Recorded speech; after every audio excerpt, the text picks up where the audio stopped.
چطورید بچه‌ها؟ درود بر شما. من هنوز یه استراکچر خوب پیدا نکردم برای ویدیوام و میدونم صحبتش اینجا نیست، ولی به خاطر اینکه متافور اولین ویدئوییه که دارم این کارو باهاش میکنم، اینطوری بودم که یه مقدار اشاره کنم بهش، چون متن ویدیو رو داره دچار تغییر میکنه. سبک ویدیوها رو کلا میخوام یه مقدار عوض کنم. تو چنل تلگرامم گفتم نکته اینه حتی اگه استراکچری پیدا کرده بودم هم بیخیال شدم و خیلی به هم ریخته چیزها رو جلوتر میبردم، چون صرفاً راحت‌تر بود. ولی خب تناقض داشت با همین مسئله که من میخوام حرفام رو کسایی بشنون و لذت ببرن. خلاصه که اون کسایی که خیلی وقت الان دارن دنبال میکنن متوجه تفاوت این فرست ایمپرشن با بقیه ویدیو احتمالاً میشن. هنوز فرمول خاصی پیدا نکردم، هنوز دقیقا نمیدونم چی کار کنم.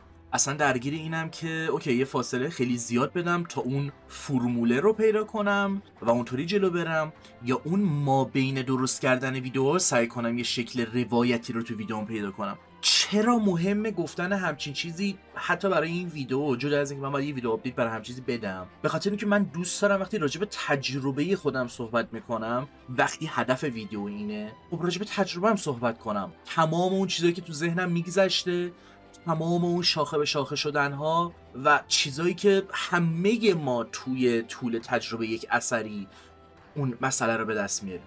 و اینطوری که آره منم دارم یه اثری رو ترجمه میکنم، به نسبت اینکه چطور اثر داره میره جلو، یه جایی به موزیک توجه میکنم، یه جایی به این توجه میکنم، یه چیزی از اثر خارج میشم، دارم راجع به مثلا به بادی ایمیج فکر میکنم، یه جایی دارم راجع به فانتزی و فلان نویسنده ها، سیاست، جنگ، ورد ویو که یه نفر داشته باشه مثلا میتونم فکر کنم. و خب همه اینا کنار هم قرار دادنه خیلی موقع به خاطر این بود که من یک جاهایی واقعا فکر نمی کنم مثلا تو توانم باشه که اون 10 تا ویدئویی که مد نظرم راجع به اون یک موضوع، راجع به اون یک اثر رو درست کنم. به خاطر همین خیلی فرانکشتاینی اون 10 تا موضوع همین اون چیزا رو تیکه تیکه میچسبونم به هم و یه ویدئوی فرانکشتاینی تحویل چنلم میدم که همه چیزو یه تیکه تو خودش جا داده که اگه مثلا بعداً راجبش ویدیو درست نکردم تونسته باشم بپیچونم دیگه. خب حالا تا همینجا هم کافیه، ولی میخواستم بگم که همین الانم باز مثلا تو ذهنم هستش که خب یه مقدار راجب اون دوالیتی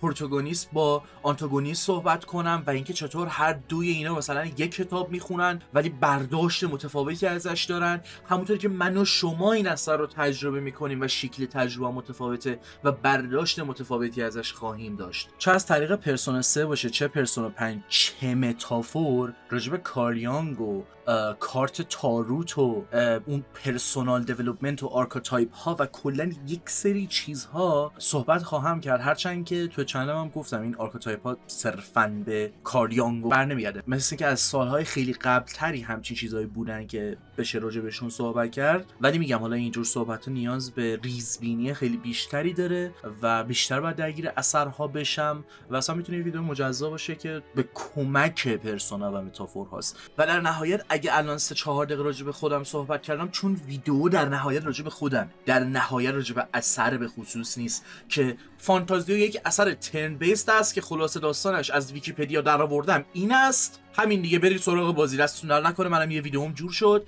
که بیشترین دسترس پذیری رو برای مخاطب داره و بیشترین ویو رو هم میگیره چون معرفی تمام شده رفت. ولی حالا اگه بخوام معرفی کنم، ریفانتازی یک اثر از اطلس که یک سری کلمه اینجوری که میگم تو متن، ولی برای مخاطبی که آشنا نیست رو صفحه یک سری چیزای مربوط به اون کلمه رو میذارم، چون میدونم اون شکل رفتاری که من تو مخاطبم درست کردم یک سری جا ویدیوم حالت پادکستیه، این بعد یه کال تو اکشن میدم که اوکی اینجا یه سفر نگاه کنید، احتمالاً یه کانتکستی براتون بذارم. و کارگردانش کسی نیست جز کاتسورا هاشینو. راجع به 2-3 تا چیز از اثر صحبت میکنم که اگر بخوام به یک نفر دیگه معرفیش کنم همونا رو میگم و این کلیت جذابیه برای من. این شکل معرفی رو هم فعلا بیشتر ترجیح میدم. از قبل اینکه اثر بیاد، قولی که میداد و شکلی که خودش رو معرفی کرد دقیقاً از تأثیر و اهمیت فانتزی، فیکشن و هنر تو دنیای واقعی بود.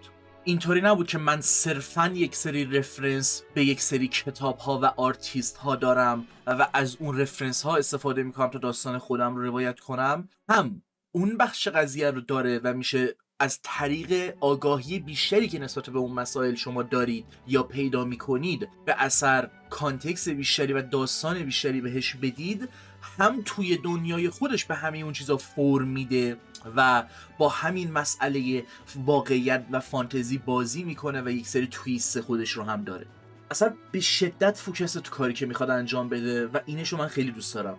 نمیتونم بگم فقط المان نریتیوش خوبه، همه چی هدفمنده. یعنی مثلا میگم تو خود بازی اینطور گفته میشه که از اولین جادوهایی که شکل گرفت موسیقیه، که خب این جدای از این که تو داستان خودش چه کانتکست و فرمی داره، به صورت استعاره‌ای متافور اشاره به هنر اول که موسیقی باشه هم داره.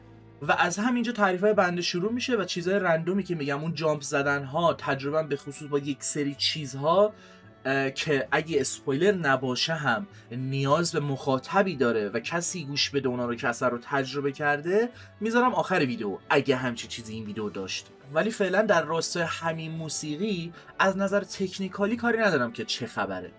This is what we call a quarter note, or a quaver for those of you that want to be interesting if you're British. When we are doing what this person is doing, it ends up looking like this.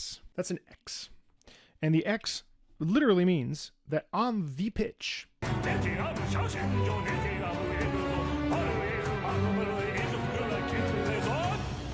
that's what that is. حس قضیه فوق‌العاده است، اما یه چیزی که برام مهمه، چه در موسیقی خودش باشه چه چیزهای دیگه، یه کاری که خیلی خفن انجام میده متافور، انجام دادن یه کار به خصوصه و همزمان چندین هدف رو به دست آوردن. مثلا میاد توی دیالوگ میگه humans are worst. شما که داری اینو بازی میکنی در لحظه با دنیای خودت یکی میکنی به نسبت اون اطلاعاتی که اثر بهت داده و اون کانتکستی که به خودش میگیره، بلکه درون اثر هم وقتی داستان هی جلوتر میره یک سری چیزها ریدیفاین میشن، یک سری چیزها دوباره ریکانتکستوالایز میشن و شکل دیگه اون معنی ها رو به خودشون میگیرن. اما اون دوباره معنی گرفتن به خودش، یا اینکه شما اون لحظه اول چی متوجه شده بودید و حالا که اثر جلوتر رفته حقیقتی که جلوتون میذاره چیه، یک استاپ ساین بهتون نمیده. یه موقعی تو خیلی اثرها یک سری سوالها مطرح میشه و یک سری چیزا که بی جوابه، ما نسبت بهشون تئوری میچینیم، هزار تا برداشت مختلف داریم، تا وقتی که اثر یک حقیقت ابجکتیو و 100% رو جلوی ما میذاره و دیگه این اجازه رو بهمون نمیده که فکرهای دیگه ای نسبت بهش بکنیم. نه، این اثر اینطوری نیست. اون دوباره معنی گرفتن به خودش، یا اینکه شما اون لحظه چی متوجه میشید و حقیقت مسئله چیه، تموم نمیکنه قضیه رو. تمام برداشت هایی که شما از اول داشتید همشون درسته، حتی آخرش هم به شکل های مختلفی باز میشه دوباره به قضیه نگاه کرد و برداشت های متفاوتی داشت.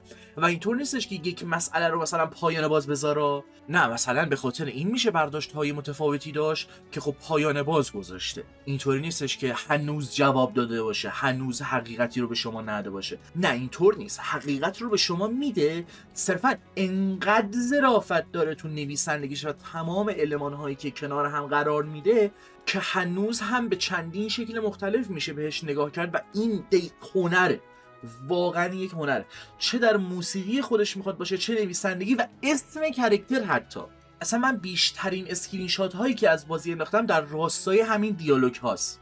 برای من اینطوری نبود که بگم وای تا حالا بهش فکر نکردم، من اولین بار مثلا جلوی همچین چیزی دارم قرار میگیرم. ولی دقیقاً خوشحالم از اینکه میبینم اوکی، من یک سری چیزا رو میدونم بر فرض، ولی جایی ندیدم، کم میبینم، اونطوری بهشون اشاره نمیشه با این کیفیت توی این لول بهش تصویر، صدا و همه چی داده بشه که مشخصا باعث میشه خوشحال بشم، بگم ایول تمام اون چیزایی که حرف دل منه این شکل با این شدت از زیبایی شاعرانه داره برای من روایت میشه و من میتونم تجربهش کنم، بازیش کنم.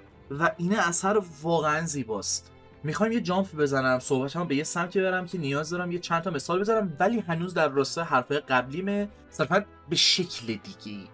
اکثر گیم‌ها کرکتر شما 90% موقع کم صحبت میکنه، چون باید شما بتونید جاش فکر کنید و حرف بزنید و یا حالا نسبت به اینکه هدف بازی چیه. اما اینجا اگر این کارو میکنه به نسبت اثرهای دیگه فرق میکنه، یک کانتکست دیگه‌ای داره. حالا فعلا توجه کنید، امیدوارم که بتونم خوب بچینم و منظورم رو درست برسونم. فعلا با همین کرکترها بخوام صحبت کنم، جدا از اینکه من پروتاگونیست رو دوست داشتم یا حالا اصلا کرکترها چه داینامیک و سینرژی با هم دارن، شما در آن واحد در لحظه میتونید از دور به یک کرکتر نگاه کنید، هم جای اون قرار بگیرید، هم فقط کرکتر اصلی شما نیست که اینطور نوشته شده. حتی تو مکانیک بازی هم اولین تاجی که رو سر شما قرار میگیره تاجیه که با یک انجام دادن یک سری کوست و سوشالایز کردن با بقیه و بالا بردن اون تالرنستون، کورجمنتتون و اینجور چیزا بالا میبرید و اونجا اولین جایی که ویژوالی یک تاجی رو سر شما قرار میگیره.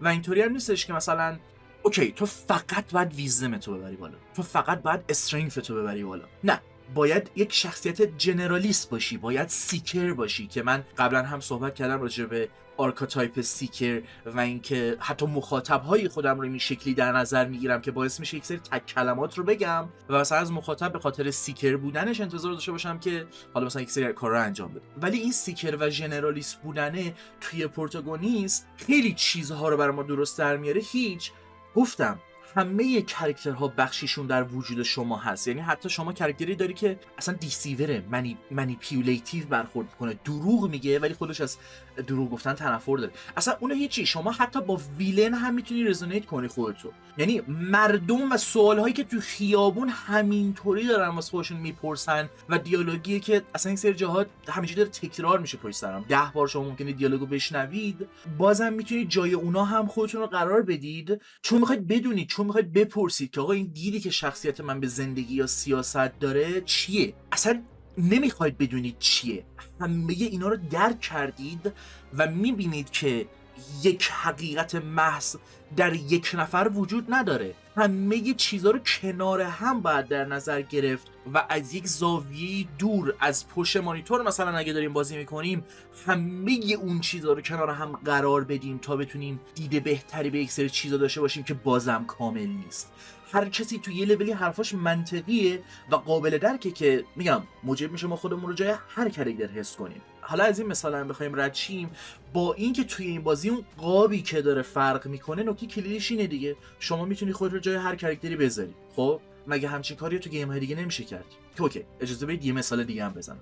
وقتی با ایمان صحبت میکردیم راجع به متافور که یه ویدیو 2 ساعته شد و تو چنل هست و میتونید برید ببینید، دقیقا میگفتم که آقا یک سری جاها، یک سری گیم ها قول این رو به تو میدن که برو اینجا به رویا و فانتزیت برس، کارهایی که تو زندگی واقعی نمیتونی انجام بدی بیا انجام بده، ماهیگیری کن، همون برو که خب تو زندگی واقعی نمیشه دیگه، بچرخ، با ملت صحبت کن، سوشالایز کن خودتو. چیزایی که تو اثر هست تو گیم های دیگه هم میشه پیدا کرد، حتی خیلی هاردکورتر و بهتر شاید اگه مثلا گیم پلی واسه ما مطرح باشه یا اون المان RPGه. ولی مسئله اینه تو متافور اون فرمی که به خودش میگیره، اون قابی که توش قرار داره کاملا تفاوت داره نسبت به همه اونا. جدای از اینکه بازی مثل پرسونا قبلی آنتی اسکیپیزمه، چیزی که به شدت کم پیدا میشه در اکثر مدیوم ها، مستقیما از شما میخواد که حواستون به واقعیت باشه و یک سری هدف ها رو به دست بیاره. مکانیک هایی رو تو خودش میذاره یا محدود میکنه که این هدفش رو اصلا به شکل‌های مختلفی به دست بیاره. اینکه موسیقی اینجا چطور به خودش معنی میده، اینکه چطور توالت رفتن شما به شما ایکس میده، اینکه اینجا ماهیگیری یعنی چی، اینکه اینجا صحبت کردن با مردم یا خودمون رو جای کاراکتر بذاریم یا نذاریم چه تفاوتی داره نسبت به بقیه آثار، چیزیه که تجربه متافور خاص میکنه و خیلی عزیزه. شما به ریزترین چیزها هم فکر میکنی و صرفا یک سری المان ویدیو گیمی نیستن که این پکیج رو به عنوان یک محصول کامل کنن. که اگه یکم برگردم عقب، مثل موزیک نمیاد بگه خب چون تو هر گیمی موزیک هست پس منم موزیک میذارم. هر موزیکی که اینجا پخش میشه یه وزنی داره و در نظر گرفتنش این شکلی توی داستان خودشه که عزیزش میکنه، جدای از اینکه واقعا چقدر فوق‌العاده است خود موزیکه. حالا میخوام یه مقدار جزئی تر وارد یک سری از این صحبت هایی که میکنم بشم، ولی نیاز به هوی اسپویلر و اشاره به یه سری دیالوگو که دارم سعی میکنم ازشون دوری کنم. و حالا من 2-3 تا مثال زدم سر این قضیه، با کلی چیز دیگه هم میشه این مسئله رو شرح داد. کیفیت اثر اینقدر بالاست که وقتی از اول گفته بودن قراره رو تاثیر این فیکشن و هنر بر واقعیت سوار شیم، فکر نمی‌کردم به این لول برسه تو پایان خودش. یعنی در جابجایی داستان کاراکترها حتی ویلن انقدر رو راست و مستقیم هستن که به نظر معلوم میاد قراره چی بشه، اصلا واقعی نیست، چون آدم‌ها انقدر صاف و ساده و مستقیم و رو راست با هم صحبت نمی‌کنن که همین قضیه رو هم توی خودش به درستی جا داده و خود کارگرها هم شوک میشن که ای تو چرا داری با هم میای هم دردی کنی، ای تو چرا اینقدر مستقیم داری به من میگی هدف چیه. حتی اگه راست نبودن هم شما یکم وقت بذاری و 10 تا احتمال رو در نظر بگیری، میگی اوکی این 10 تا احتمال هر کدوم بشه بازم اینطوری که من میبینم و با کیفیتی که بازی تا الان خودش رو جلو برده، بازم قراره احتمالاً خوب باشه، بازم قراره مثلا برای من اگه 9 از 10 بوده 9 از 10 بمونه، من مشکلی ندارم با این قضیه. ولی یه جوری ورق برمیگردونه، یه کاری میکنه که فکرم رو بعد از زمین جمع کنم و حواسم باشه اینقدر تنم مرمور نشه که یهو زیادی الکتریسیته درست نکنه مغزم بسوزه خاموشم کلا. ولی کلا که آره یه همچین چیزیه، یعنی بازی داره تموم میشه، تو تموم شدن خودش باز میاد یه چیزی و جلوی تو میذاره که میگی بابا ولم کن، اصلا مگه میشه؟ Now I get it. 20 بار اینطوری که now I get it. همین کلیپ این عزیز رو صفحه که میذارم. Now I understand. بازی کوتاهی نیست، در نتیجه صحبت‌های بسیاری میشه در راستای چیزهای مختلف کرد. حتی یک سری ایراد مستقیما به اثر وارده برای یک سری افراد به خاطر اون ویژوال کانترست که داره، شکل رنگ‌ها ویبرنت بودن و ترکیب رنگی و این چیزایی که داره که آقا مثل پرسونا نیست که مثلا 2 تا رنگ اصلی داره و خیلی ایلستریتور توریه و اذیت نمیکنه. عزیزانی هستن که من دیدم مثلا چششون خیلی اذیت میکنه متافور و متوجهم، ولی خب به نظر من خیلی زیباست. هنوز اون آب رنگی بودن تمام اون افکت‌ها واقعا زیبا در اومده. ولی بجز این چیزی که میگم یه چیز کلیه، در نگاه اول مخاطب مثلا میفهمه که داره اذیتش میکنه، خیلی جاها دقیقاً به اندازه سازنده باید ریز شد تا بشه گفت که کجا کاش اینطور می بود یا اونطور، در حالتی که این کاش ها تجربه مد نظر سازنده رو هم خراب نکنه، چون باید در نظر گرفت که یک سری مواقع اگر که مخاطب یه راه حل ساده رو در اولین نگاه میتونه پیدا کنه نسبت به بازی، باید در نظر بگیری که به احتمال زیاد به ذهن سازنده هم که 10 ساله داره رو گیم کار میکنه رسیده، ولی شاید تجربه دیگه ای رو میسازه که خوشایند نیست و یاد گرفتن این سوال چی و چرا و چطور پرسیدنشون که به چه نتیجه‌ای برسیم. و آره همین الان میبینید دقیقاً اینجور جاها میشه خیلی شاخه به شاخه شد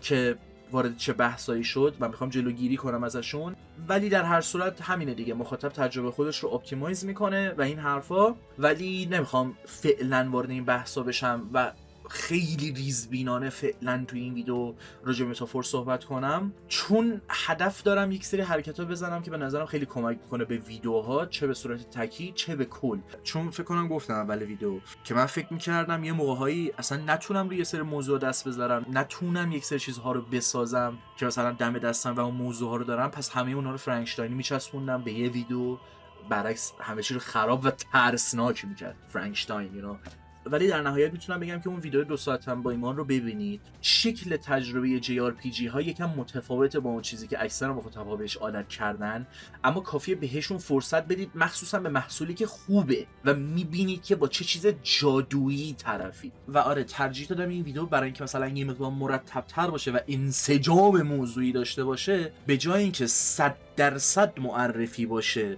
یا کل تجربه من از متافور که خب وقتی 100 ساعت من بازی رو تجربه کردم احتمالاً ویدیوم 2-3 ساعت اونم در هم تنیده میشه، 2-3 تا از موضوعهایی باشه که نسبت به متافور من خیلی دوست دارم. مثلا یکی همین دقیقاً اون لیترالی استعاره‌ای بودنش و تأثیر هنر و فیکشن و فانتزی روی واقعیت ما، و یکیش همین که یک چیزی همزمان چندین تا هدف رو میتونه به دست بیاره. و اگه اشتباه نکنم سومین چیزی که گفتم در ما بین حرفام این که چطور انجام یک سری کارها، شکل روایت یک سری داستانها، هر کاری که شما انجام میدید یک معنی و مفهوم دیگه اینجا به خودش میگیره که خیلی عزیزه و دوست داشتنیه. نظر شما راجع به متافوری فانتزیا چی بود اگر که بازی کردید و دوست داشتید؟ اگه که نه فعلا مخاطبی هستید که نمیتونید اون وقت رو بذارید، ولی اثر رو حالا چه به بهونه صحبت‌های 2 ساعته خودم باشه چه با واکتور بقیه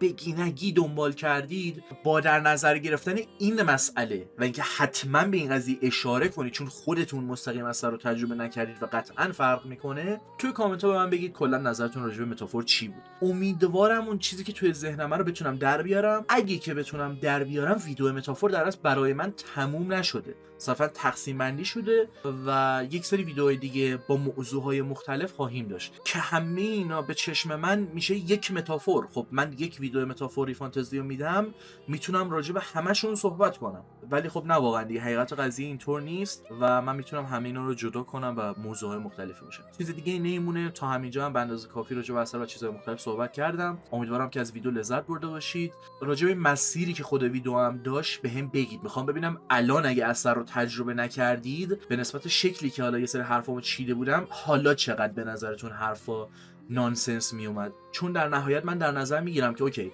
ویدیو برای مخاطبی است که از قبل اثر رو تجربه کرده و دقیقاً میدونه راجع به چی صحبت میکنم، ولی خب همون جاها هم یه سری جاها باز به هم ریخته میشد که حالا همین چیز دیگه نمیمونه. دمتون گرم و شب و روزگار خوش.